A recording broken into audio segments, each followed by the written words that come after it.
Hello, my friend. The world of magic, filled with legends and ancient tales, is opening its gates once again.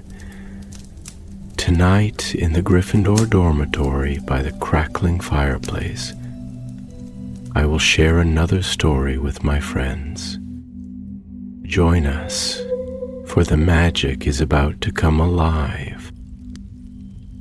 In the deep heart of Scotland, where the mist hangs low over the lochs and owls glide silent through the twilight, there stands a castle like no other.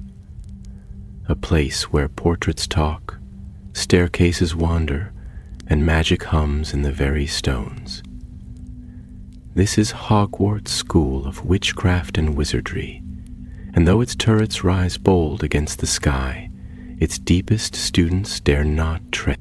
It had been many years since the fall of Voldemort. Peace had returned to the wizarding world, and Hogwarts, ever resilient, stood proud once more. Now, under the wise leadership of Headmistress Minerva McGonagall, the school bustled with life. The echoes of ancient battles had faded, replaced by the laughter of children and the rustling of spellbooks in the corridors. Among the professors, one figure still turned heads. Harry Potter, now a defense against the dark arts teacher, his lightning scar faded but never forgotten. He taught with passion, patience, and a spark of the same courage that had carried him through so many dark trials. Some of the younger students whispered excitedly about him in the halls, as if he were still a character from legend. It was in the middle of a particularly stormy November, the kind where the wind moaned through the windows and the torches flickered low, that three students stumbled upon something extraordinary.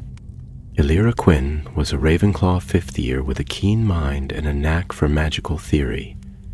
She had a habit of wandering off during her free periods, exploring corners of the castle no one else bothered with.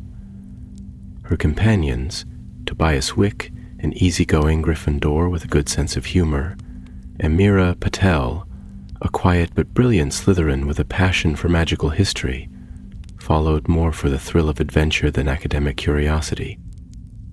On that blustery Thursday afternoon, the trio had been nosing around an unused corridor behind the old armor gallery near the base of the West Tower.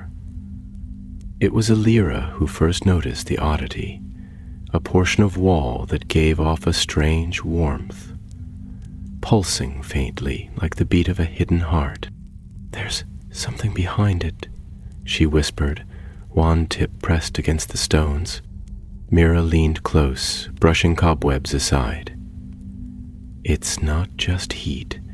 Listen, there's a like a charm or a..."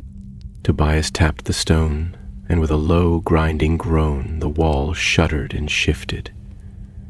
A narrow archway opened, revealing a steep stairwell spiraling into darkness below. A long silence followed. "Well," Tobias said, grinning, "we've come this far." With lighted wands held high, the three descended into the unknown. The air grew colder as they went, and the stone steps, slick with age, wound tighter and steeper. Ancient enchantments seemed to press against them, as though the castle itself were reluctant to allow them passage. But at last, they emerged into a vast, domed chamber, unlike any room in Hogwarts they had seen. The walls shimmered with runes older than English, older even than Latin. Rows of pedestals stood across the floor, each one holding a strange object: an hourglass of obsidian sand that moved upward, a golden mirror that reflected only shadows, a sword with a blade of ice that never melted. The place felt forgotten by time. Elira stepped forward, her voice hushed in awe. "What is this place?" Mira was already scanning the walls, her eyes darting across carvings and sigils. I think this is the Artifactorium. I read about it once in a banned text in the restricted section. It was a secret chamber created by the founders themselves to store magical artifacts too powerful to destroy, yet too dangerous to leave unguarded. Tobias raised an eyebrow. You mean like an attic for cursed junk? Mira shot him a look. More like a vault. These objects were locked away for a reason. As they explored, something stirred. A pedestal at the far end of the room, empty, emitted a faint magical residue. Alira leaned close. The plaque read, Nullum Sigil, the breaking seal, to be guarded until the castle's end. But the artifact was gone. Suddenly, the torches along the wall blazed to life. The chamber groaned as though awakening from a long slumber. Stone doors slammed shut behind them, and for a moment, all three stood frozen. I think, Aliyah murmured, someone's already been here. That night, the trio made their way back to their dormitories, but none of them slept well. Over the next days, odd things began to happen around Hogwarts. Charms frayed without cause, staircases twisted in strange directions, and even the portraits seemed uneasy. Harry Potter, alerted by Professor McGonagall, began to investigate. He had seen this pattern before. Magic being unraveled, turned inside out. And when he questioned Alira, Tobias, and Mira, he saw the fear in their eyes and something else. Resolve. Together, they told him of the chamber, of the missing artifact, and the strange symbols they had seen. Harry listened in silence, then nodded. We need to seal that place, he said, before whoever took that artifact uses it to unmake more than just wards and charms. But it was already too late for sealing spells. In the shadows of the castle, a group of students, hooded, secretive, and sworn to an ancient ideal, had begun their work. They called themselves the Scions of Slytherin, and they believed that magic had grown weak. They intended to make it strong again, by any means necessary.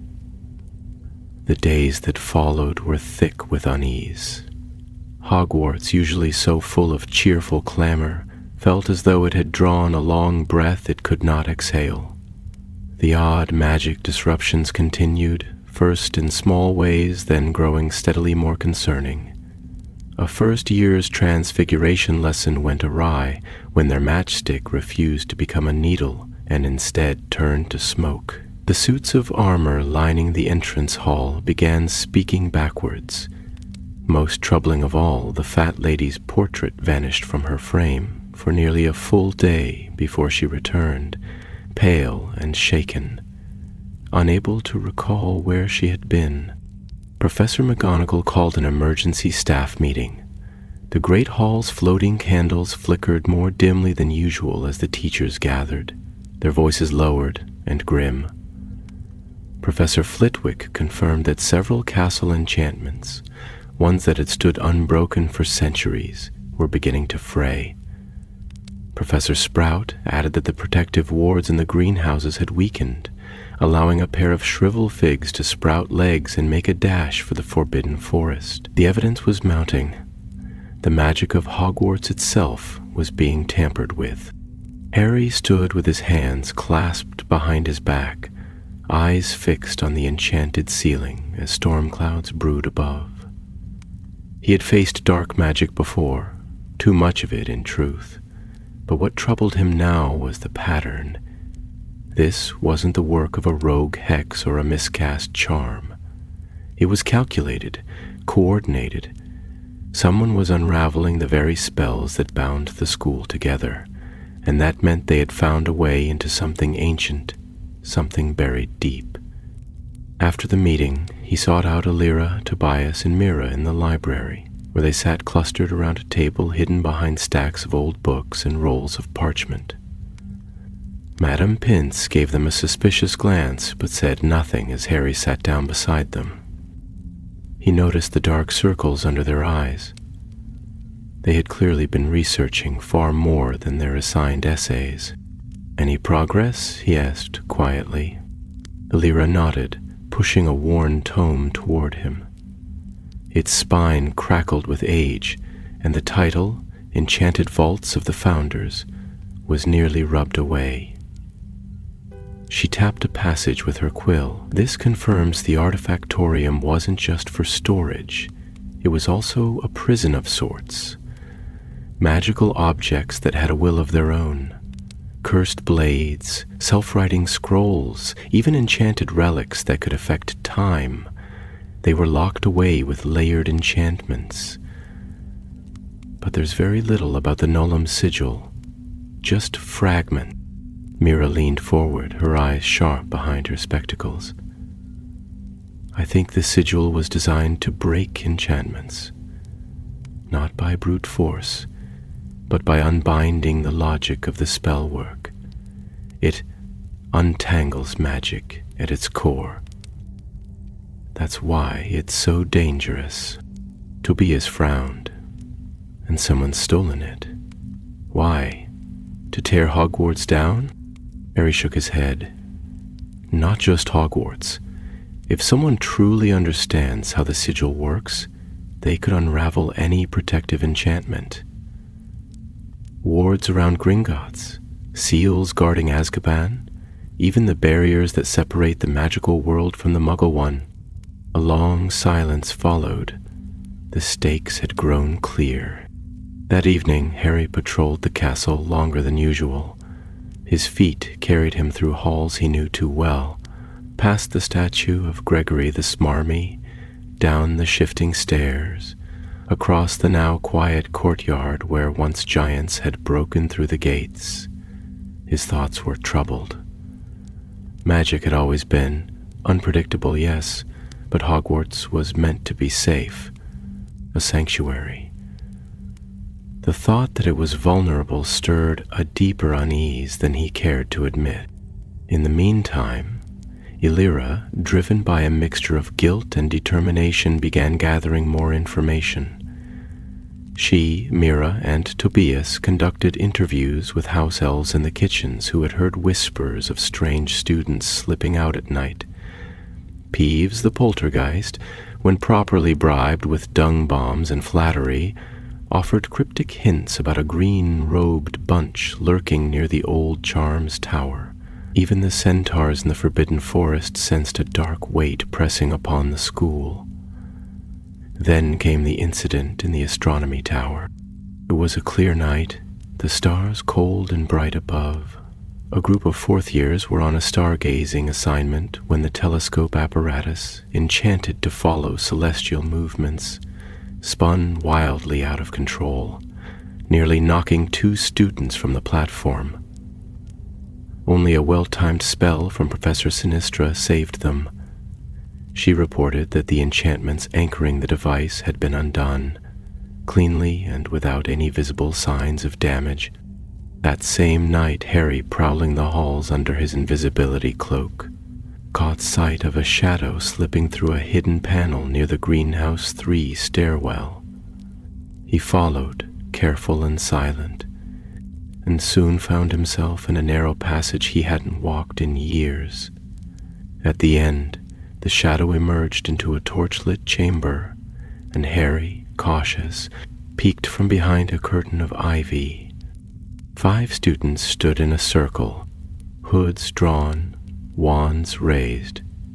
On the ground before them was a sigil drawn in chalk, a complex knot of runes and ancient glyphs.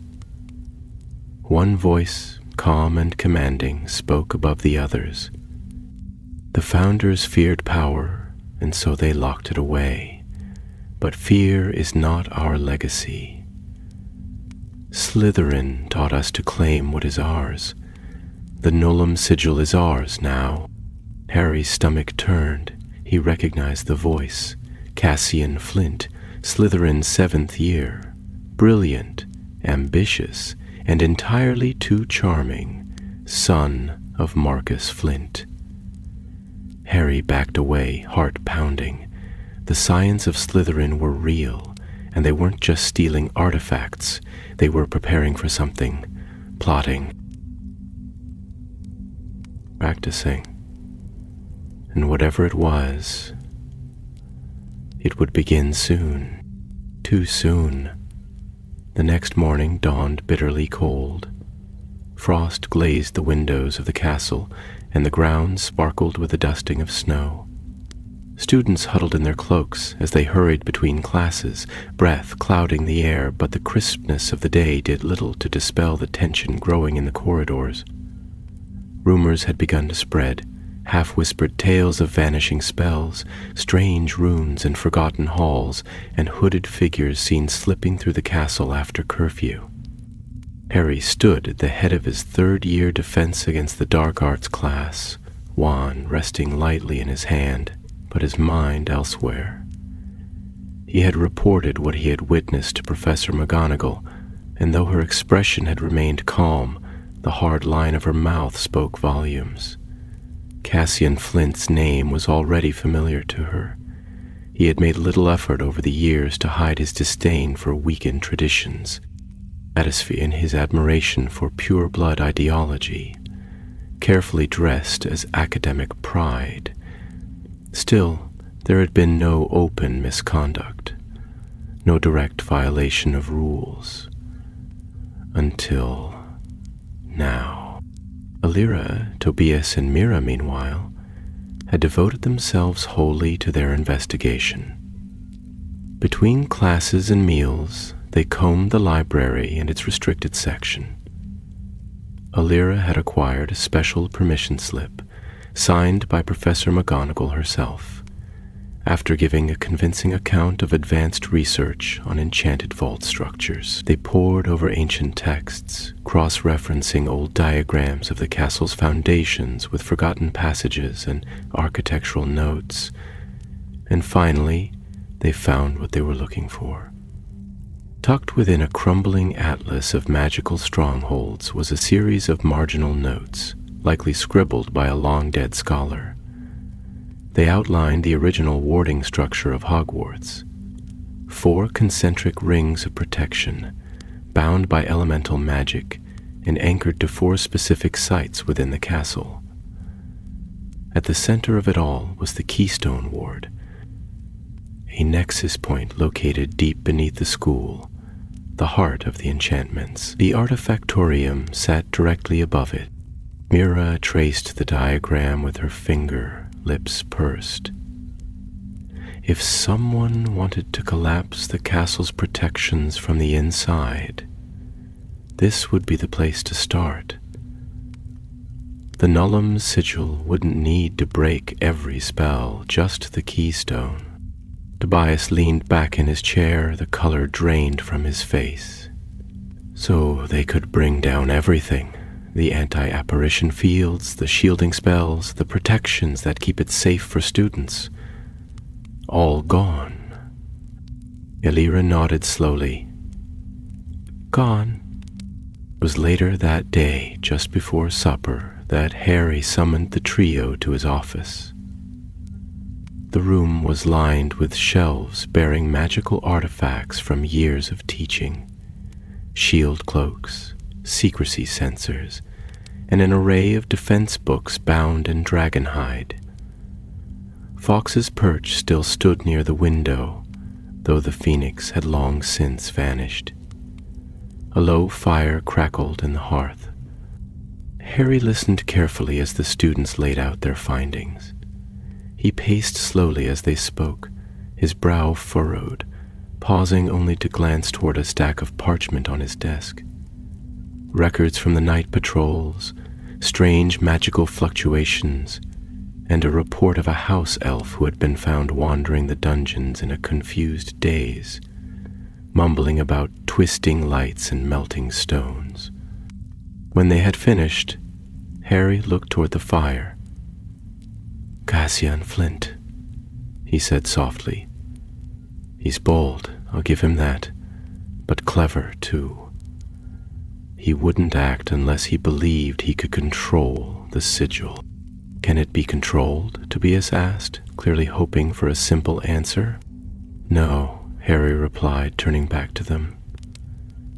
"It's an artifact from the Founder's time, crafted to unbind spells that even they feared. It doesn't distinguish between good and bad enchantments. It just unravels, like pulling a single thread from a tapestry and watching the whole thing fall apart." Elira stepped forward, her voice steady. "Then we have to stop them, before they get that far." Harry studied her for a moment. Then, to the others, "I won't order students into danger. This isn't a classroom exercise. The Scions aren't just playing at rebellion. They're trying to reshape the school to fit their own idea of purity and strength. If we're to stop them, we need to act quickly and quietly." He turned back to the fire, his voice low. "We'll need allies, staff who can be trusted, and students who've seen what's happening with their own eyes. And we'll need to return to the Artifactorium." That night, under cover of darkness, the four of them, Harry, Elira, Tobias, and Mira, descended once again into the depths of the castle. They took a different route this time, following a half-crumbled staircase behind a suit of armor on the 3rd floor, where the stones bore signs of ancient spells long since faded. Mira led the way, wand light steady, her eyes fixed on the sigils scratched into the walls. They came to a hidden antechamber, lined with stone tablets, where the path to the Artifactorium split in two. The left fork led directly to the main vault chamber. The right curved away, toward what the old atlas had marked as the Founder's Threshold, a forgotten subchamber believed to contain the original runes used to seal the Keystone Ward. They chose the right. The path narrowed, the ceiling pressing low, the air thick with enchantment. Shadows danced ahead of them, shifting oddly in the light of their wands. As they reached the threshold, the stones beneath their feet began to hum. Elira raised her wand. "Something's been activated. The Scions were here." Before anyone could answer, a pulse of magic surged through the corridor. The walls flared with blue light, and the air roared as if the castle itself were drawing breath. Then came a sound, a terrible, rising wail, and the runes in the stone flashed blood red. "Run!" Harry shouted. They turned just as the corridor behind them began to collapse, stones splitting and tumbling like ice cracking on a frozen lake. Dust filled the air, and the last thing Elira saw, before darkness swallowed them, was the ancient sigil on the wall, the same as the one drawn in chalk by Cassian Flint. It was no longer dormant. Fear had awakened. Dust hung in the air like a shroud, thick and clinging. For a moment there was only silence, a heavy, ringing quiet in which even breath seemed loud. Then came the sound of movement, the shifting of rubble, the coughing of lungs clearing grit, the slow groan of stones settling into new, broken places. Light pierced the gloom as Harry raised his wand, the glow revealing the jagged ruin of the corridor behind them. The passage had collapsed completely. There would be no going back the way they had come. "Everyone all right?" Harry's voice was low but steady, his eyes sweeping across the students. Elira coughed into her sleeve and nodded. "I think so." Tobias helped Mira to her feet. She looked shaken but uninjured, brushing the dust from her robes. That was no accidental collapse. The moment we crossed into this passage, the enchantments reacted. They're protecting something, Harry said. He turned toward the end of the corridor, where the rune-marked door now stood faintly glowing, its edges pulsing with slow, rhythmic light. The Founder's Threshold. It's more than a name. There's a ward still alive here, one strong enough to react to intrusion. Alira stepped carefully forward, her eyes fixed on the carved sigils. These aren't just warning runes. They're bound to a riddle lock. She traced her wand along one of the glyphs. This one reads, "Only through unmaking may the path be made whole." Tobias gave a dry laugh. What does that even mean? That we have to break something to get through? Mira was already scanning the other runes. It's paradox magic, an old form.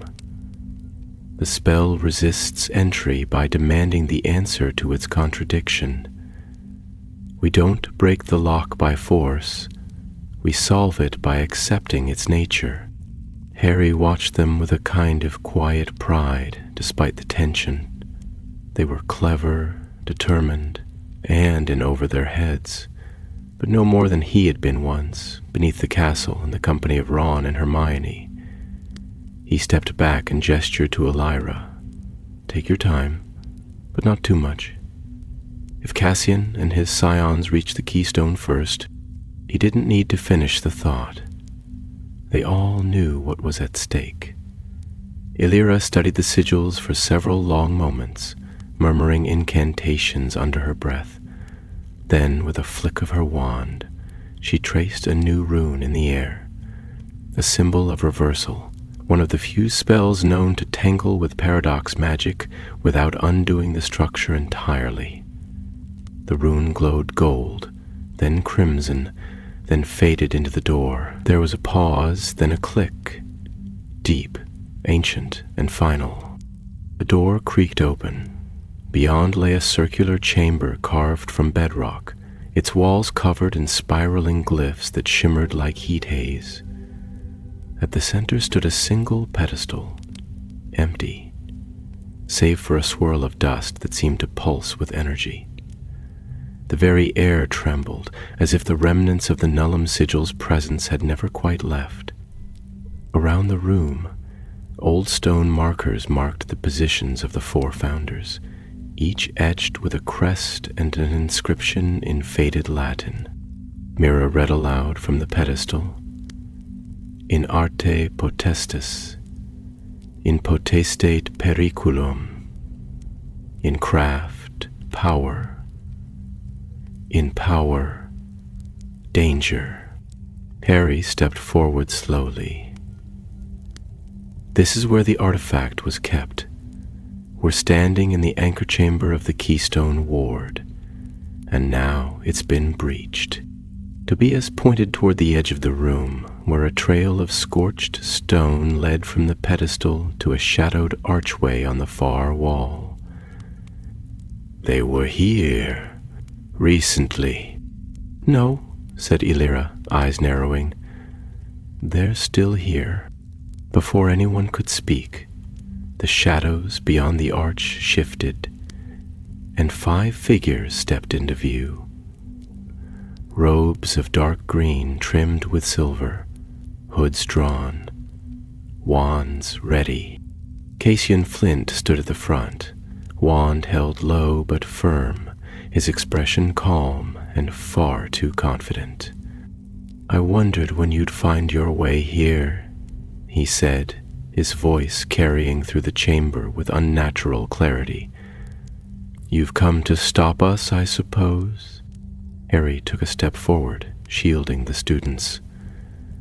"I should have known you'd lead them. This isn't a game, Cassian. You're playing with forces even the Founders feared." Cassian smiled faintly, a tilt of the head that was more mockery than amusement. Feared, yes, but feared because they were powerful, untamed. The founders locked away knowledge they didn't trust themselves to use, but we're not afraid. We believe in strength, in magic as it was meant to be. Mira stepped forward, voice trembling with anger. You mean you believe in control, in domination. You want to rewrite the rules so that only you benefit. Cassian's gaze flicked toward her. We want to restore Hogwarts, not weaken it with compromise and half-blood sentiment. We want a school where power is respected, not feared. That's not restoration, Harry said coldly. That's tyranny. For a long moment, no one moved. The air between the two groups crackled with tension. Then Cassian raised his wand, and the four behind him followed. We've tried to keep this quiet, but you've seen too much. You've interfered too many times. I'm afraid this ends here. Professor, Tobias began, but Harry had already stepped forward, wand raised. I'll handle them, he said calmly. Get back. If something happens to me, seal the chamber. Don't let them through to the keystone. Cassian's eyes gleamed, noble, predictable, and futile, and then the chamber erupted in light. Bells flew, ricocheting off the walls, dazzling the carved rooms with bursts of color. Harry moved like a force of nature, wand work precise and fluid, a dozen shields rising and falling in a heartbeat. The scions countered with ruthless coordination, their spells sharp and invasive, designed not merely to harm, but to unmake. Elira, Mira, and Tobias moved to the sides, searching for a way to flank, to disrupt the battle without placing themselves directly in its path. Sparks showered the chamber. Stone cracked. A rune flared red as a shield charm was shattered, and through it all, the pulse of magic beneath their feet grew stronger. The keystone was waking. The battle was fierce and strange, its light and sound unlike any ordinary duel. Spells rebounded from the runes on the walls, twisting into strange shapes mid-air, distorted by the magic woven into the very foundation of the chamber. Harry held his ground at the center, his wand flashing with every motion, casting shields that shimmered gold and hexes that crackled with force. Cassian Flint, though young, fought with an unsettling calmness, his spells cold and calculated, each aimed to weaken rather than destroy. He moved like a duelist born, not raised, never wasting a gesture, never betraying panic. Behind him, the other scions fanned out. Two aimed their wands at the inscriptions of the four founders, speaking incantations in a tongue none of the students understood. Whatever they were doing, it was aimed not at Harry, but at the room itself. The runes began to flicker. Elira, seeing this, darted toward the nearest pedestal. Rowena Ravenclaw's, her house's founder. She raised her wand and cried out a counterspell, a shimmering arc of blue light that surged through the air and collided with the spreading corruption. For a moment, the runestone held. Then came a crack, a long groaning fissure, as one of the protective sigils shattered like glass. Mira was already at the second pedestal. Helga Hufflepuff's, and tracing the ancient enchantments with quick, practiced movements, reinforcing the base wards. Tobias took position beside Salazar Slytherin's marker, flinching slightly as its serpentine engravings hissed and twisted under his touch. But he pressed his wand against the stone and focused. whispering a charm Alira had taught him that morning. Harry, engaged with Cassian, noticed all of it, every motion, every spell, even as he fought. He saw what the Scions were attempting. They weren't trying to destroy the chamber. They were trying to invert it. "You're twisting the keystone," he shouted, parrying a slash of cursed fire. "You'll bring the castle down on all of us." Cassian didn't falter. Better a castle reborn in strength than one crumbling in compromise. "You're wrong," Harry growled, and with a sudden flick of his wand, he sent a spell hurtling that Cassian barely deflected in time. The young Slytherin stumbled, but the moment's weakness was brief. His companions redoubled their efforts. All around, the floor began to pulse, throbbing like a living thing, the magic beneath their feet growing unstable. Lines of energy, thin as threads, spiderwebbed across the stone. The very air seemed to bend, and Alira staggered as a shockwave of enchantment knocked her sideways. Mira caught her arm and steadied her. "They're close," Mira said, voice tight with fear. "They're trying to force the sigil's influence through the ward lines." Tobias swore under his breath. "What happens if they succeed?" "The protections collapse," Alira said grimly. "Hogwarts becomes vulnerable to anything. And the power that's been sleeping under this school for 1,000 years will be unleashed without restraint. It might destroy the keystone, or it might turn the castle into a conduit for raw magic. Either way, no one would be safe." Even as she spoke, a second room flared and shattered, casting sparks into the air.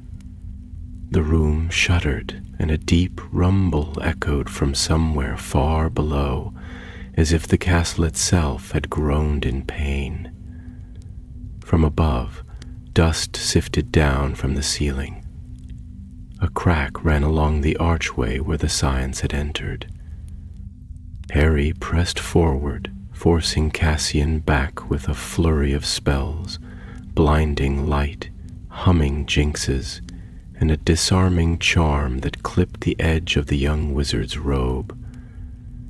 Cassian snarled and retaliated with a vicious curse that skimmed Harry's side, slicing through cloth and drawing a thin line of blood. "You won't win this," Harry said through clenched teeth. "You think power is everything, but you don't understand what it means. You've never had to protect anything you loved from the very power you sought." Cassian's eyes narrowed. "I understand more than you think." From the corner of the room, one of the Scions let out a sharp cry. A ward had misfired, the spell rebounding and striking its caster. He collapsed with a stunned gasp, unconscious.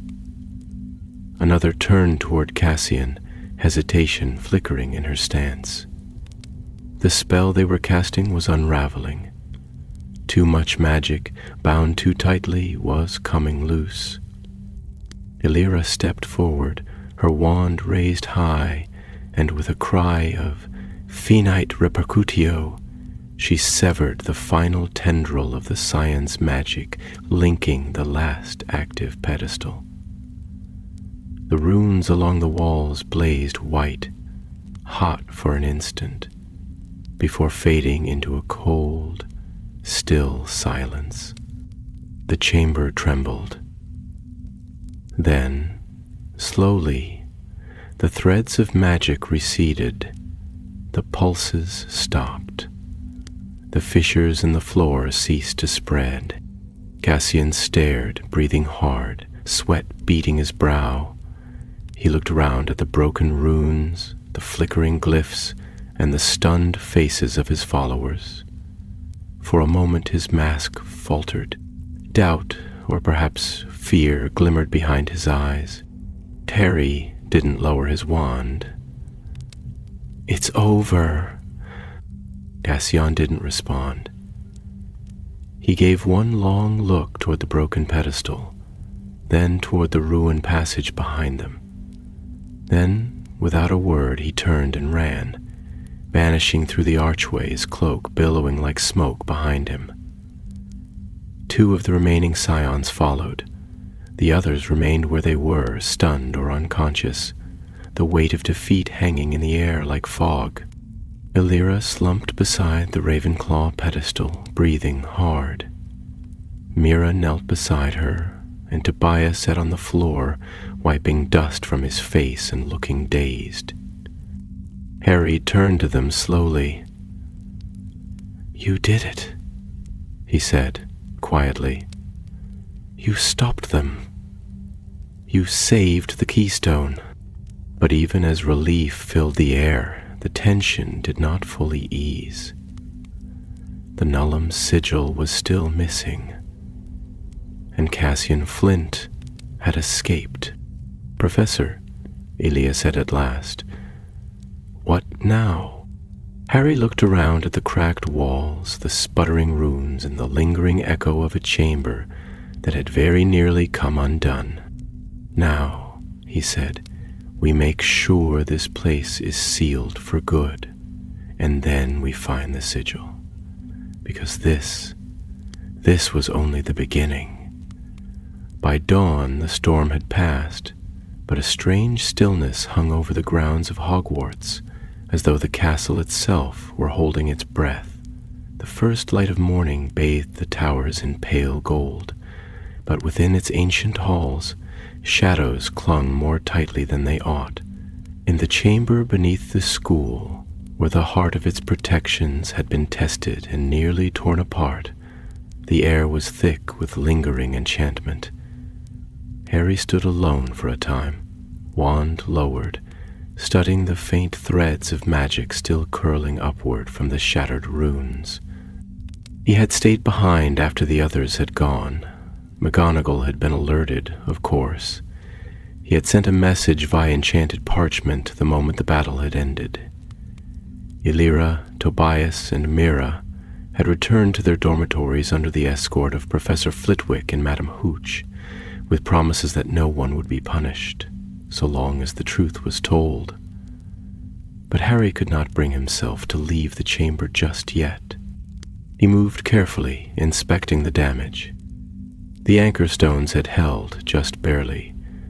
The keystone ward was intact, though visibly strained. The magic within it would need to be renewed, and that, he knew, was not a task for a single wizard. The founders had designed these protections to be maintained through unity, not power. Any attempt to repair them alone would fail. It would take trust, cooperation, and the agreement of the heads of all 4 houses to restore what had nearly been lost.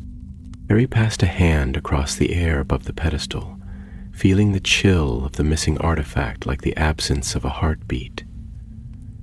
The Nullum sigil had once rested here, locked in place with spells older than any still taught at the school. That it had been removed without triggering full collapse was troubling enough.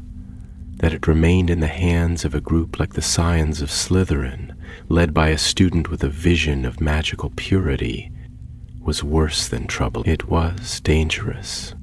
He exhaled slowly, turning back toward the cracked archway. The chamber would be closed, sealed behind layers of fresh enchantments, and perhaps hidden once again beneath wards so subtle no curious student would ever find them. But something had changed now. The threat had stirred old powers, and they would not go quietly back to sleep. 2 days later, the staff assembled in the headmistress's office. The circular room high in the tower filled with the faint ticking of enchanted instruments and the soft whisper of wind through the open windows. The portraits of former headmasters peered down in silent disapproval, though a few, Dumbledore chief among them, watched with something like thoughtful concern. Professor McGonagall sat behind her desk, her hands folded before her, expression stern but composed. To her right stood Harry, still marked by the events in the vault, his robes mended but his wand hand-wrapped in a bandage. To her left, Alira, Mira, and Tobias stood together, side by side, eyes bright but wary. "We have a problem," McGonagall began, her voice crisp as ever, "one that we narrowly avoided becoming a catastrophe. I have read your full reports, spoken to all involved, and consulted the oldest records we have. The Artifactorium will be sealed again, but the Nullum sigil remains missing." Professor Flitwick, perched on a cushion, gave a sharp nod. "It must be recovered.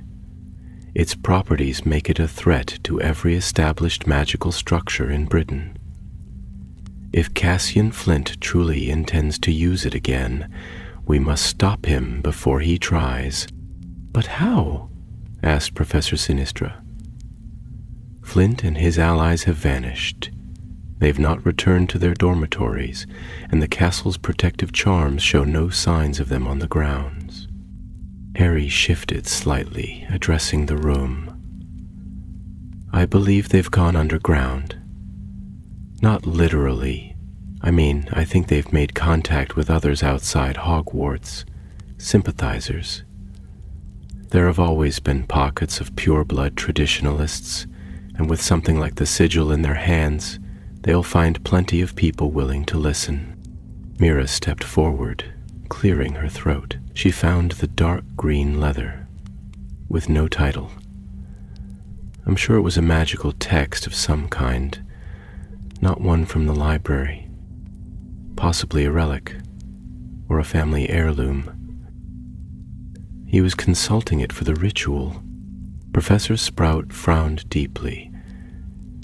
If they have access to older magic, pre-ministry enchantments, they might be able to shield themselves from trace spells. Even the ministry's standard detection methods won't work. Alira exchanged a glance with Harry. "We'll need to find them another way." "Indeed," McGonagall said, standing slowly. "This will be a joint effort. Hogwarts must remain safe, and its legacy must not be perverted by those who believe strength lies in exclusion and fear. I am placing full authority in Professor Potter's hands to pursue this matter, with the assistance of those students who have already proven their loyalty and discretion." Harry blinked. "You're giving me a team?" "I'm giving you a chance," McGonagall replied, her eyes twinkling just slightly. "We cannot fight the wars of the past again, Harry, but we can prepare for the battles that seek to repeat them." Thus began a new phase of the struggle, less overt but no less urgent. Alira, Mira, and Tobias were officially given permission to assist Harry in investigating magical disturbances connected to the sigil. They were issued discreet tokens, silver pins, enchanted to alert them when dangerous magic was nearby, and allowed access to the restricted section under direct supervision. They trained under Flitwick in counter curses, learned advanced enchantment theory from McGonagall herself, and even spent time with Hagrid, who helped them understand the magical instincts of creatures when exposed to ward shift. Hogwarts, though shaken, did not fall. Life resumed its familiar rhythm. Snow came in fall by December, blanketing the grounds and icing the towers.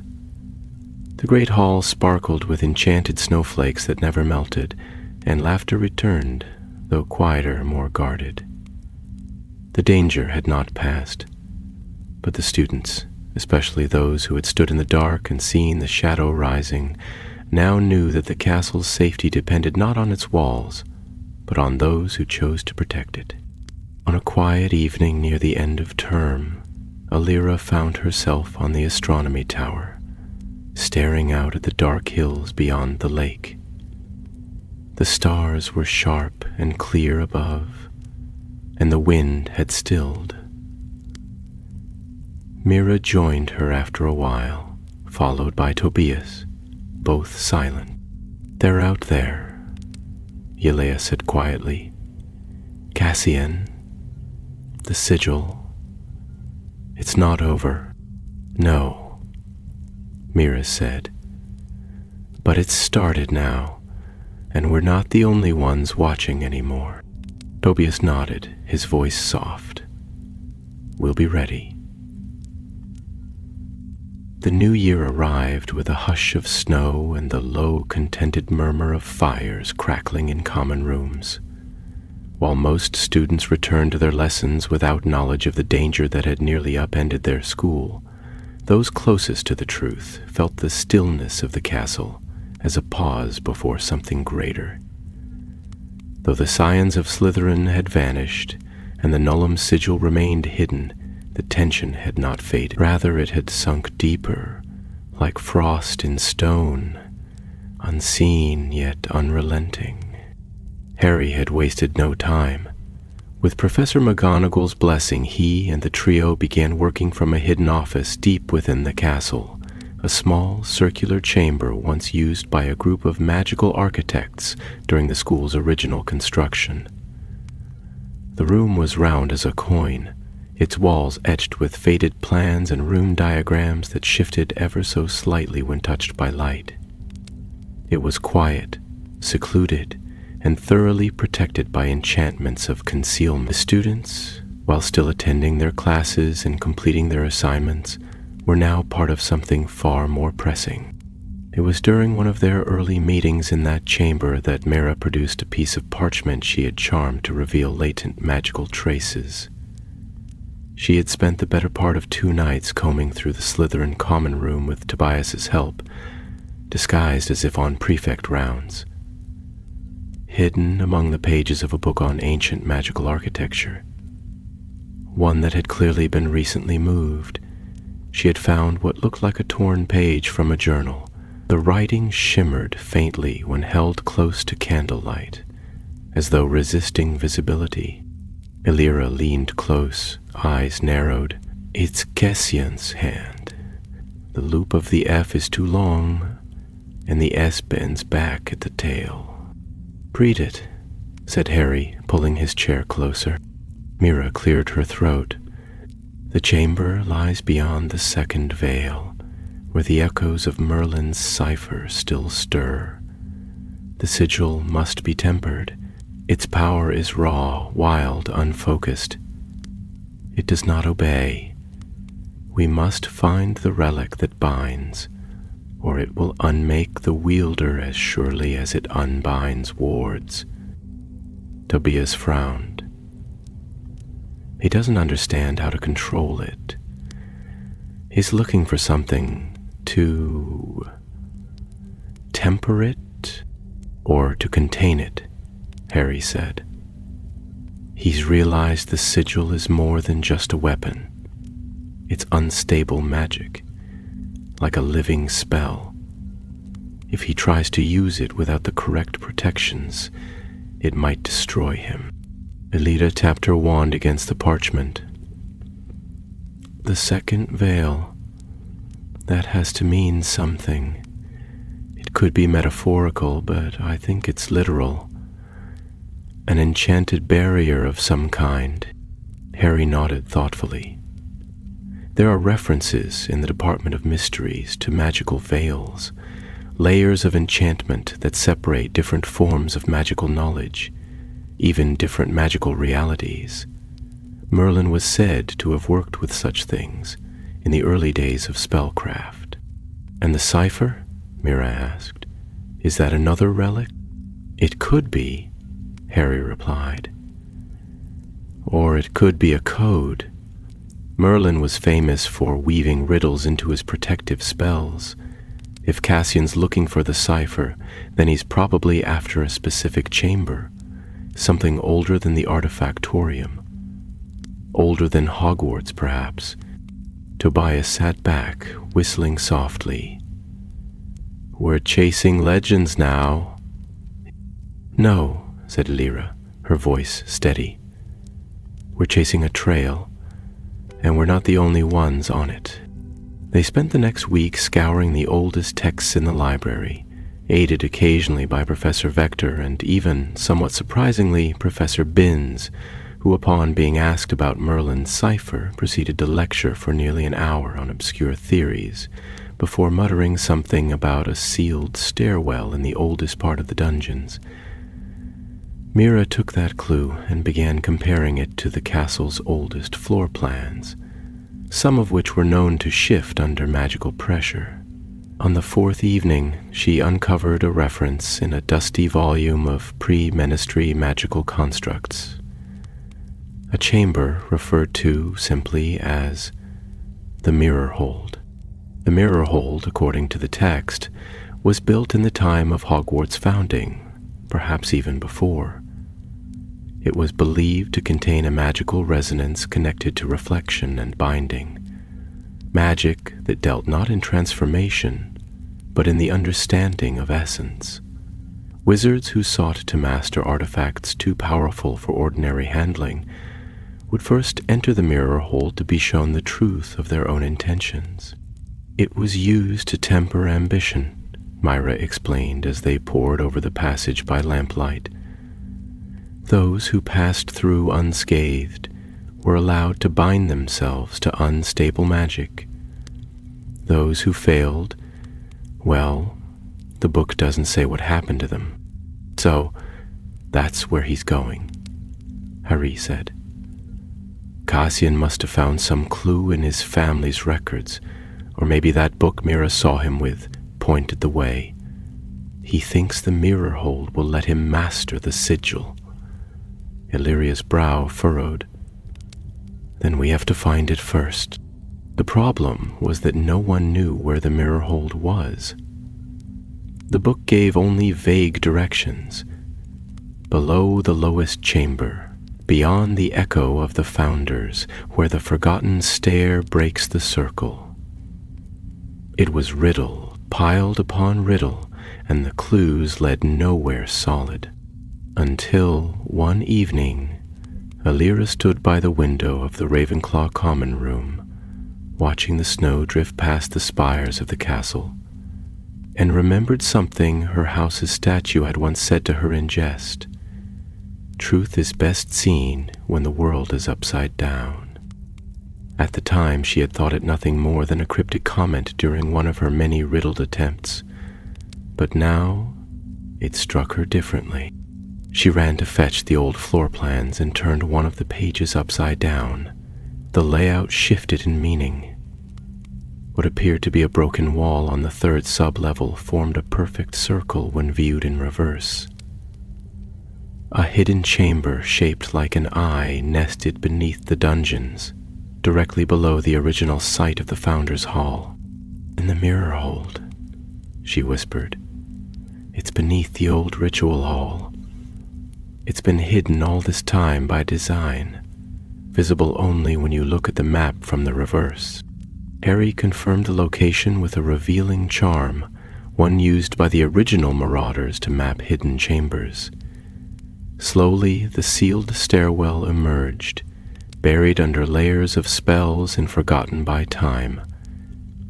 It led deeper than any student had gone in living memory, and so the next step was clear. The chamber waited in darkness, and the truth it held would not be kind. They descended just after midnight, cloaked by the enchantments Harry had laid along the corridor to obscure both sound and sight. The stairwell, once hidden beneath centuries of shifting stone and spellwork, had been carefully unsealed by Harry and Professor McGonagall with a series of old incantations found in the margin of an architect's logbook. Words that sounded like a long-forgotten dialect of Latin, twisted by magical intent. The stone gave way with the slow reluctance of something not merely closed, but purposefully entombed. And as the first gust of cold, dry air hissed up from the dark beneath, even Tobias took a step back.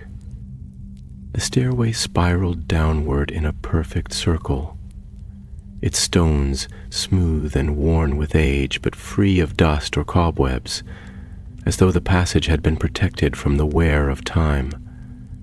The walls bore faint carvings, echoes of the founder's symbols interwoven with older glyphs that predated even the castle itself. As they descended, the temperature dropped further, and the air grew stiller, heavier, as if every breath had to be coaxed from lungs reluctant to stir the silence. At the bottom lay a narrow antechamber with a single archway, beyond which shimmered a thin veil of light, pale silver, like the surface of moonlit water. This, they knew, was the first threshold. Harry motioned for silence, and Elira, Mira, and Tobias stepped forward with him, their wands lit but held low. The moment they passed through, the world changed. There was no sound, no echo of footsteps, no creak of robes or whisper of breath. The chamber beyond was vast and circular, its walls mirrored perfectly, so much so that it seemed the space had no end. Reflections shimmered on every surface, but they moved with a strange independence, not quite mirroring the present moment. The light had no source, but it glowed with a silvery hue that cast no shadows. And in the center of the floor, embedded within a ring of runes, lay a shallow basin of black stone, filled with liquid glass. Elira stepped forward cautiously, her reflection watching her with quiet intensity. "This must be the mirror hold," she murmured. "The place where one's intent is shown." Harry nodded slowly. "They say the chamber tests not your strength, but your purpose. It doesn't reveal what you want. It reveals why." "Then Cassian's already been here," said Mira, her eyes scanning the reflections. "Or he's on his way." Tobias peered into the basin. "Do we touch it? Look into it? How does it work?" But before anyone could answer, the chamber itself stirred. A low hum began, rising through the floor and walls as if the room were drawing breath. The mirrored surfaces clouded, then cleared, and the reflections stepped forward, not duplicates, but versions of themselves, cast in different lights. Elira faced a figure with a colder gaze, one that spoke of calculation and sacrifice. Mira's reflection bore the colors of ambition unchecked, with a wand already drawn. Tobias stood before an image of himself, clad in dark robes, his eyes distant and proud. And Harry looked into a face he had not seen in many years. His own, but younger, thinner, wearing the expression he had seen in the mirror of Erised, before he had understood what it meant to long for something lost. "The chamber doesn't judge," Harry said, his voice steady. "It shows the path you could walk, the one you might walk, if your purpose falters." Elira's double lifted its wand, and a swirl of blue light circled the basin. She stepped back, heart pounding, but did not break eye contact. "What do we do?" "We face it," Harry said. "We show it the truth of our intent, that we came not to claim power, but to protect others from it." Each of them, in turn, approached the basin. Elira placed her hand upon the stone rim and spoke clearly. "I seek to guard what should not be wielded. I do not claim the sigil. I seek to stop it." Her reflection blinked once, then slowly stepped back into the mirrored surface. The basin's light pulsed faintly and stilled. Mira followed, placing her wand tip just above the liquid. I have studied power all my life, but this is not strength. This is imbalance. I would restore what was broken, not remake it in my image. The same moment of tension passed before her reflection nodded and vanished, the surface clearing again. Tobias hesitated, then stepped forward. I didn't come for greatness. I don't even know if I believe I belong here, but I trust them, he said, nodding toward the others. And I trust that stopping the sigil is worth it. His reflection paused longer, then cracked a crooked smile, before fading. Last came Harry.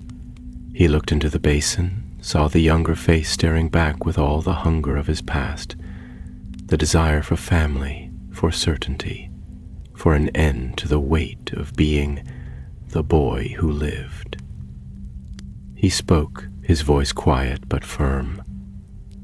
I've seen too many suffer for the ambitions of the few. I carry enough ghosts. I won't let another child carry more. The mirrored chamber fell still. The basin glowed white. Then, from the far side of the chamber, the silver veil parted, and a passage revealed itself. No arch, no door, just a shift in the wall, as though reality had thinned. Elira turned toward Harry, her voice barely more than a breath. We passed. Only just, he said grimly. The chamber allows us forward, but what lies beyond will be worse. The mirror hold reveals purpose, but if Cassian made it through, then he has already shaped his. They stepped through the new passage, emerging into a hallway unlike any they had seen.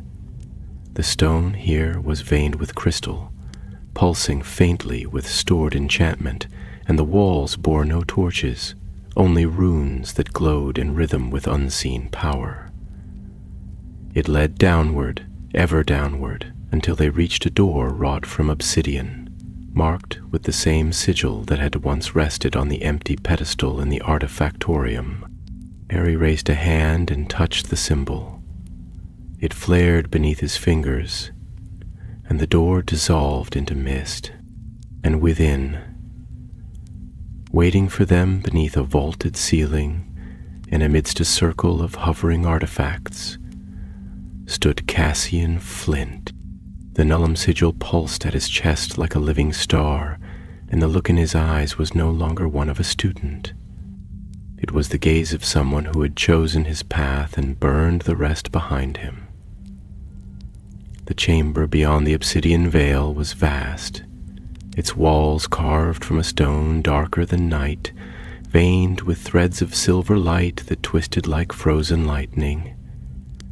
The air thrummed with deep, silent power, old magic, not the refined incantations of classrooms or the structured spells of ministry regulation, but the raw foundational force from which such things had been shaped. It was a place built not for learning, but for reckoning. And Cassian stood in the heart of that chamber, robed in green so deep it appeared black in the shifting light, the Nullum sigil pulsing faintly at the center of his chest like a slow heartbeat. The artifact no longer looked like an object to be held. It had fused with him, bound through enchantment and intent. Thin lines of light like veins of magic extended from the sigil across his robes and into the air around him, connecting to the artifacts floating in a ring above his head.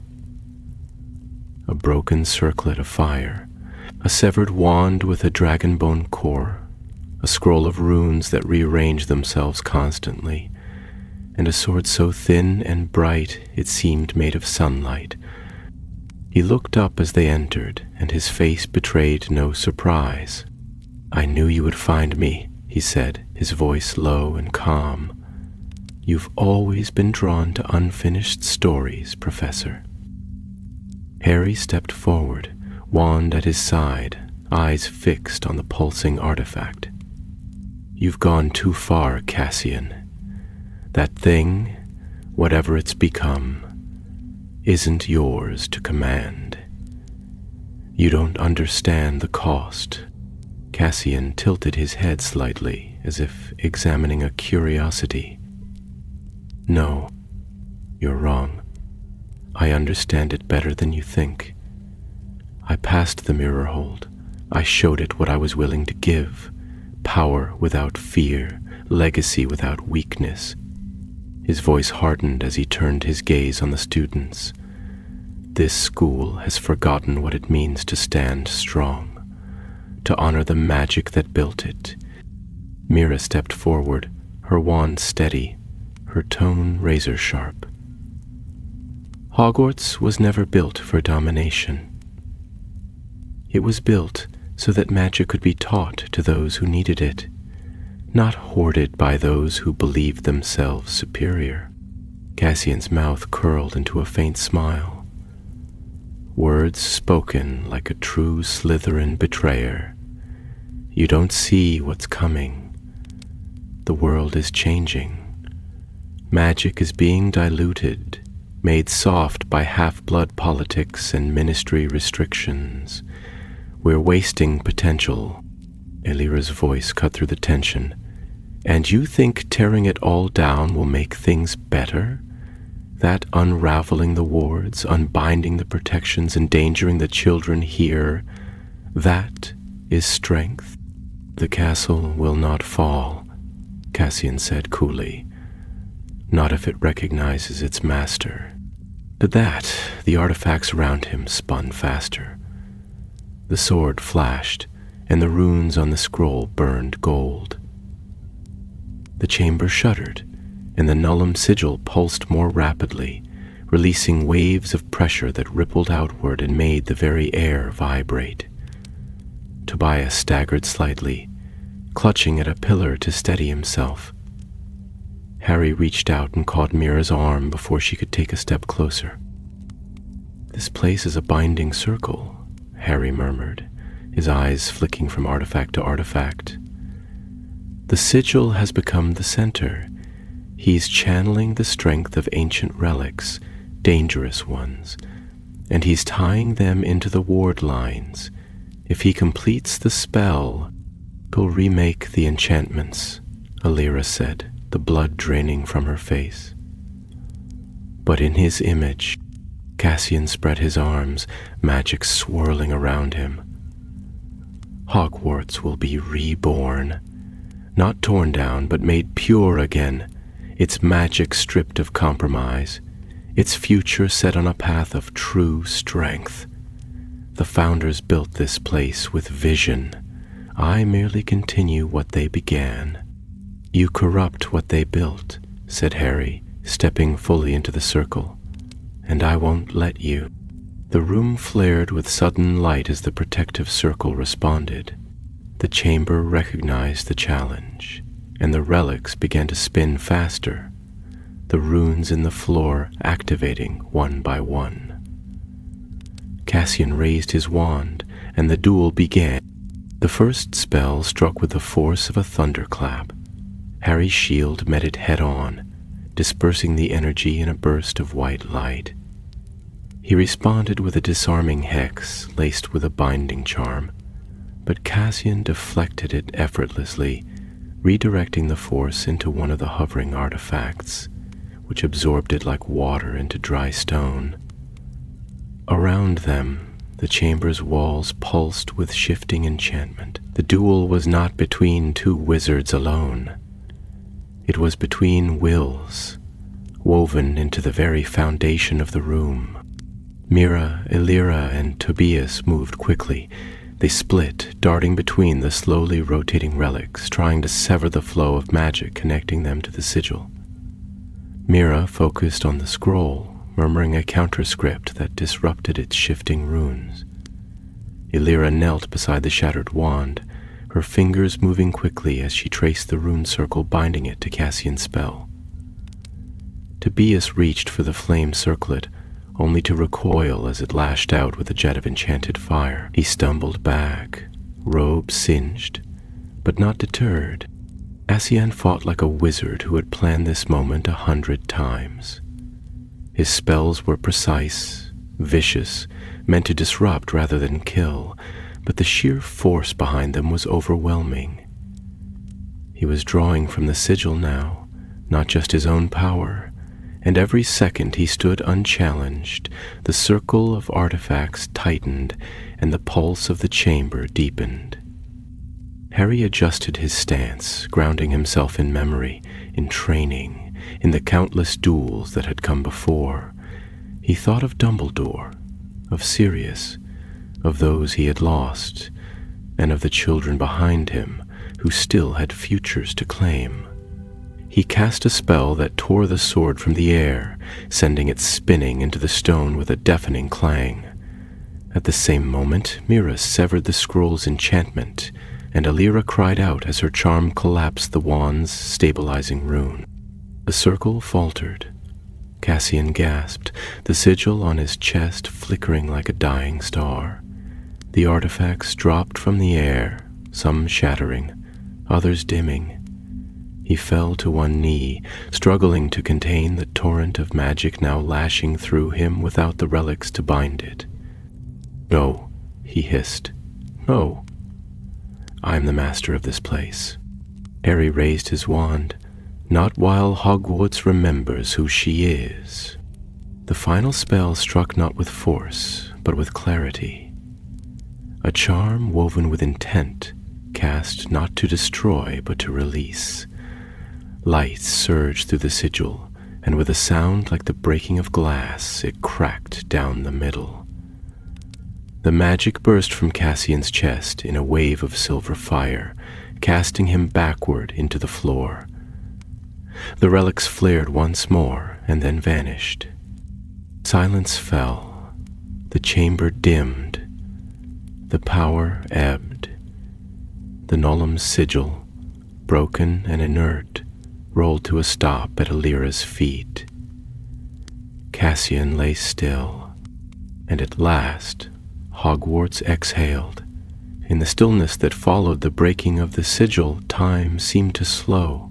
Dust hung in the air like mist, suspended in shafts of wan light that filtered down from the runes in the ceiling, now dim and dormant. The great chamber no longer thrummed with magic. It breathed gently, like a slumbering beast that had been stirred and soothed. Harry lowered his wand, breathing deeply, the scent of scorched stone and silver fire thick in his lungs. Cassian lay motionless at the center of the circle, his robes torn, the threads of light that had once connected him to the sigil faded to ash.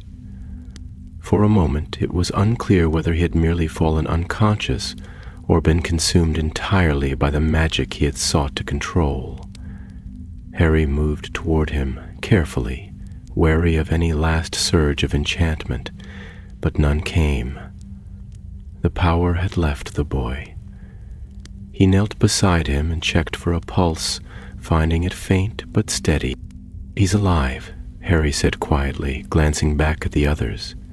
"But he'll need watching. The sigil's influence runs deep, and magic leaves a mark even when it's been torn away." Alira had already stooped to retrieve the shattered artifact. It was smaller than she had expected, no larger than her palm, now fractured down the center, the inner surface blackened as though scorched from within. She held it gently, as if it might still pulse with hidden power, but it remained cold and inert in her hands. Mira moved to her side, studying the object with quiet awe. "It's changed," Mira said. "It's lost its structure. Whatever spell once bound its power has unraveled." Tobias exhaled, leaning against one of the stone pillars, his limbs shaking now that the danger had passed. "Good. Let it stay broken. Let the castle rest." But Harry was not yet at ease. He stood slowly, lifting Cassian's wand from where it had rolled across the floor. It was warm to the touch, still charged with residual magic but no longer volatile. The wand had not cracked or burned. It had obeyed its master to the end, and it was that obedience that troubled Harry most. For all his misjudgment and ambition, Cassian had not been entirely wrong about the nature of magical power. What he had failed to grasp was the truth the mirror hold had tried to show him, that power without understanding is merely danger in disguise. They left the chamber in silence, carrying the unconscious Cassian between them with quiet solemnity. The veil closed behind them as they stepped into the corridor above, sealing the chamber once more with a soft hiss, the runes dimming until they were as faint as memories. No wards were needed now. The sigil had been broken, and its hold on the castle ended. Professor McGonagall was waiting in the antechamber above, flanked by 2 Aurors from the Ministry. Word had reached her even before they had begun their descent into the mirror hold, and she had moved quickly to ensure the school's safety. Her expression was unreadable as she looked upon Cassian, and though she gave a short nod of approval to Harry, her eyes lingered on the boy for a long time. "Is not yet beyond redemption," she said at last, "but he will be watched, and there will be consequences." The Aurors took him with care, placing him under gentle but firm enchantment. As they led him away, Elira turned to McGonagall and held out the fractured sigil. "This must never be used again," she said. McGonagall took the relic in both hands, her face grave. "It won't be." The founders built Hogwarts with faith in their successors. Perhaps, at times, we have forgotten their trust. But this, she looked at each of them in turn, this proves it was not misplaced. What followed in the days after was a quiet restoration. The mirror hold was resealed with layers of enchantments, placed by the combined effort of the Hogwarts staff, the Ministry's Department of Magical Integrity, and even a visiting member of the International Confederation of Wizards. No official announcement was made to the student body, only a brief notice that a threat had been contained and that Hogwarts remained, as ever, a sanctuary. Rumors still spread, of course, as they always did, but none guessed the true scale of what had passed beneath the castle stones. Elira, Mira, and Tobias returned to their normal lessons, though normalcy had shifted its shape. They still met with Harry from time to time, not as students in need of teaching, but as allies in quiet vigilance. They studied deeper forms of magic, not to wield power, but to understand how it was built and how it might be misused. They watched for signs of shifting enchantments, of ancient relics stirring in their rest, and they prepared not for glory, but for necessity. On the final night of term, when the castle lay hushed beneath a blanket of fresh snow, the 4 of them stood once more on the astronomy tower. The stars burned cold and clear above, and the lake below reflected them in still perfection. No danger stirred, no shadow loomed, but the memory of what had been fought lingered like starlight. "It's strange," Tobias said, leaning on the stone railing, "how something so small could have undone everything." "It's always that way with magic," said Mira. "The smallest threads bind the strongest enchantments." Elira looked toward the mountains, where the horizon began to glow with the soft gold of dawn. "And the strongest protections come not from spells, but from those willing to keep watch." Harry said nothing at first, his gaze fixed on the distant sky. Then, quietly, he added, "That's what Hogwarts is. Not a fortress, but a promise, one we keep alive, one generation to the next. and as the light of morning broke across the snow-covered grounds, they stood together, not as heroes nor as legends, but as guardians of something older and deeper than power. The return to routine at Hogwarts was a quiet affair, touched with the unspoken knowledge that something deep and dangerous had passed beneath their feet. Classes resumed, exams loomed as winter gave way to spring, and though the great drama of the sigil remained untold to the broader student body, a sense of change lingered in the air, like the scent of ash after a fire. The walls had not fallen, the enchantment still held, but those who had stood in the mirror hold and seen the threads unravel would never quite see the castle in the same light again. Alira found herself more often than not in the library's restricted section, not seeking forbidden spells, but searching for the subtle signs of history's echoes. Old disputes, buried arguments, and forgotten footnotes in magical theory. She had grown quiet since the chamber, thoughtful in a way that made her professors nod with a mixture of pride and concern. Knowledge, she had come to realize, was not merely for shaping spells or winning house points. It was a weapon and a shield, and most dangerously of all, a seed. What one planted with it depended entirely on the hand that held it. Mira, ever precise, threw herself into her studies with renewed purpose. She spent hours in the greenhouse with Professor Sprout, learning how magical ecosystems responded to environmental enchantments.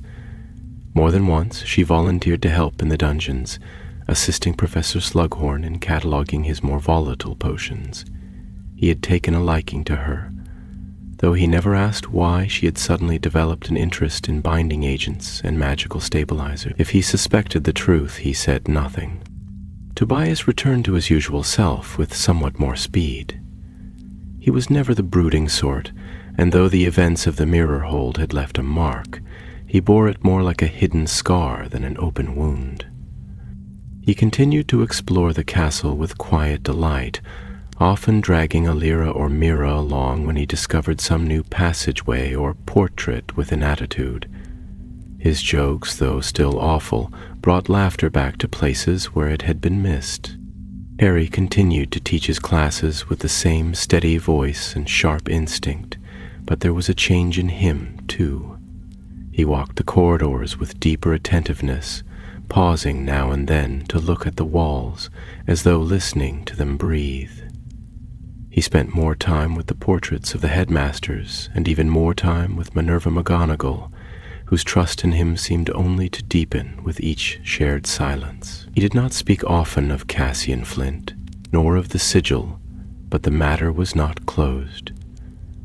Cassian, when he finally awoke, was no longer the same. He had been placed under the watch of the Ministry's Department of Magical Oversight, but by special request, he remained at St. Mungo's rather than Azkaban. The sigil's influence had twisted him, not corrupted him outright, and McGonagall had argued, successfully, that he was a product of misguided ideals more than malevolent intent. When Harry visited him, twice, never more, he found the young man seated by a window, staring out over the London rooftops with a gaze that seemed to stretch far beyond the city. They spoke little. There was no apology, no demand for explanation. But on the second visit, Cassian had turned to Harry and said quietly, "It was never about power, not really. It was about proving something." Harry had nodded. "And what did you prove?" Cassian had not answered. The broken Nullum sigil was secured in the vaults of the Department of Mysteries, where the unspeakable studied it in silence. Rumor suggested they had not dared to attempt reactivation. The artifact, for now, remained inert. But as with all things magical, that state was never truly permanent. It was guarded, catalogued, and surrounded by wards older than many of the Ministry's walls. Even so, the thought of its potential stirred unease in the minds of those who had faced it. One late evening, Elira, Mira, and Tobies gathered again in their secret meeting room, the round chamber beneath the oldest library wing where once magical architects had traced the ley lines of the castle. The fire burned low, casting shadows on the faded diagrams. On the table before them lay a single book, newly bound and unmarked on the cover. Elira opened it. Inside were their notes, everything they had discovered during their search for the mirror hold, the history of the Artifactorium, the theory behind the Keystone Wards, diagrams of relic bindings and fragments of old enchantment lore. Each page carefully written, annotated in different hands, bound not by ink alone but by memory and the unspoken understanding of shared danger. "It should be kept here," Elira said, "where someone else can find it if the danger ever returns." Tobias nodded, scratching the back of his neck. "Let's just hope no one does." Mira closed the book, her expression unreadable. "Hope isn't enough. That's why we leave a record." They placed the book in the hidden shelf, sealed the compartment with a rune lock of their own making, and sat in silence for a time. Outside, the wind stirred, rattling the old panes in the upper windows. Spring was coming, and with it, the return of green to the grounds and brightness to the sky. But in this room, beneath stone and time, there remained a hush, as though the castle itself was listening. "I wonder what Hogwarts will be like 100 years from now," Tobias said at last, his voice barely more than a murmur. Elira smiled faintly. "Still standing, I hope." Mira met her eyes. "As long as someone stands for it." And with that they rose, stepped out into the dim corridor, and let the door close behind them. The room returned to its slumber, but the mark they had left upon it remained, quiet, unseen, but real, not a legend nor a prophecy, nor a destiny foretold, simply 3 students and a teacher who had faced the unraveling of magic and chosen not to seek power but to protect it. The seasons turned as they always did, slow and steady as the tide, and with them the shape of Hogwarts shifted in the gentle ways only a living place can. Trees burst into leaf along the banks of the Black Lake, their branches tossing green shadows across the water as spring deepened into early summer. The castle windows gleamed brighter, reflecting skies that grew bluer by the day, and laughter once again carried across the lawns, carefree for the most part, as students resumed the rhythm of lessons, exams, and lazy strolls to Hogsmeade beneath the warming sun. Within these familiar patterns, however, moved threads of quiet vigilance. The tale of the sigil, though untold in the great hall or passed between dormitories in hushed whispers, lived on in those who had seen it with their own eyes. There had been no ceremony to mark the end of the danger, no announcement nor grand feast. The victory had come, not with banners and fanfare, but with silence, reflection, and the knowledge that even ancient power can be undone by courage, rooted in reason and humility. For Harry, the final days of the term were heavy with memory. He walked the halls of the castle as he always had, but now with a deeper awareness of the fragile weave that held it all together.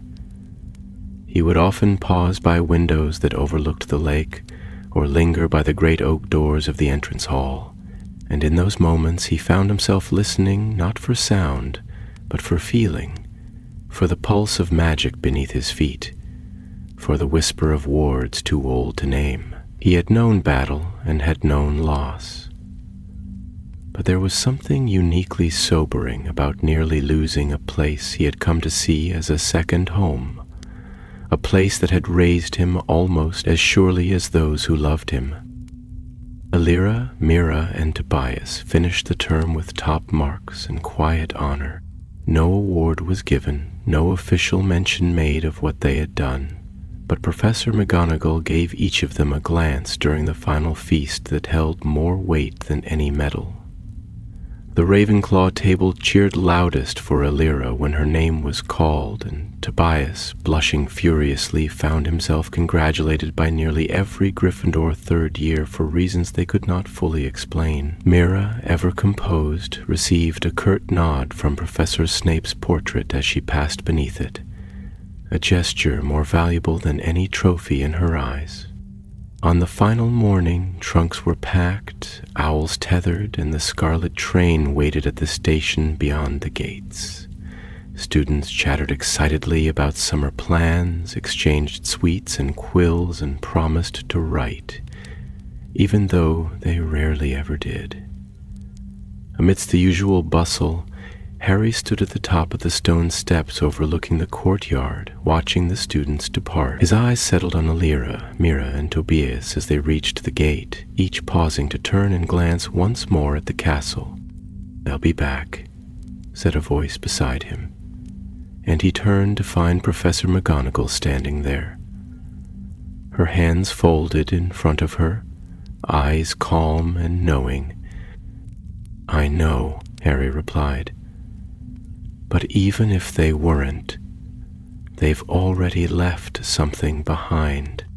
McGonagall's gaze did not move from the path beyond the gate. "Every generation does in some way. Some leave marks you can see, walls built, books written. Others leave quieter ones, lessons passed, dangers met, promises kept." He nodded, his thoughts drifting again to the mirror hold, to the hum of its ancient magic and the quiet choice made within it. He did not know what the future would bring, what new dangers might rise, what other relics might stir, but he knew now, more than ever, that Hogwarts would endure, not because of the spells cast over its walls, or the wards etched into its foundations, but because of those who stood to defend it when it mattered most. The whistle of the train echoed faintly through the hills, and the last of the students stepped aboard. The great gate swung shut once more, not as a warning, but as a promise of return. That evening, when the sun hung low and the shadows stretched long across the lawn, the castle stood quiet again. In the library, the enchanted books whispered among themselves. In the great hall, the banners stirred gently in a breeze that moved without wind. And deep below, in the chamber beneath the mirror hold, the ancient wards pulsed softly, no longer in warning but in peace. In the round room, hidden behind the oldest wing, the book remained on its shelf. The ink within it did not fade. The spells that sealed the chamber still held, and though no footsteps echoed there, the magic of what had been done lingered, like the scent of old parchment and candlelight, silent, steady, and strong. And thus the tale of the shadow over the Artifactorium came to an end, not with the thunder of battle or the clamor of glory, but with quiet resolve and the enduring truth that even in the face of great power, the heart of Hogwarts would not falter, not while those who remembered stood to protect it.